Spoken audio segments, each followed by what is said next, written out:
wannan delaying yana da muhimmanci ne sosai a yanayin tarbiyyar mu, wanda yawanci muka kula da ɗanmu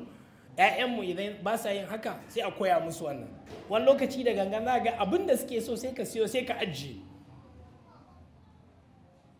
dan ya zamanto wanda ya ki tabawa din sai ka yi mar kyautar fiye da wannan, wanda ya zamanto ya taba sai ka yi mar hukubar ka hana shi wannan abu. To wannan sai ga ya fara tarbiyyantuwa tun yana karami akan cewa in na jinkirta daukan wannan to za a ban fiye da wani,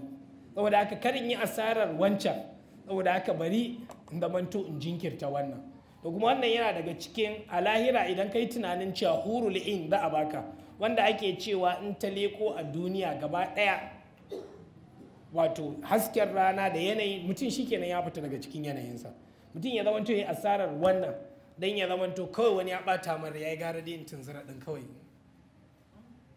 Sai ga cewa sai delaying gratification ya ce ai ina da wani sa, wannan zai ji wani daɗi a cikin ransa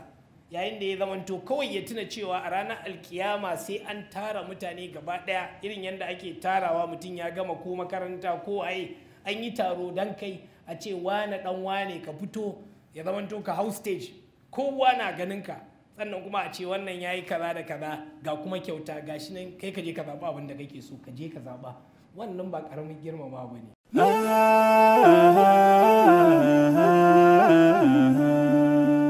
Haske mai leƙa gidan kowa Afirka TV. TV3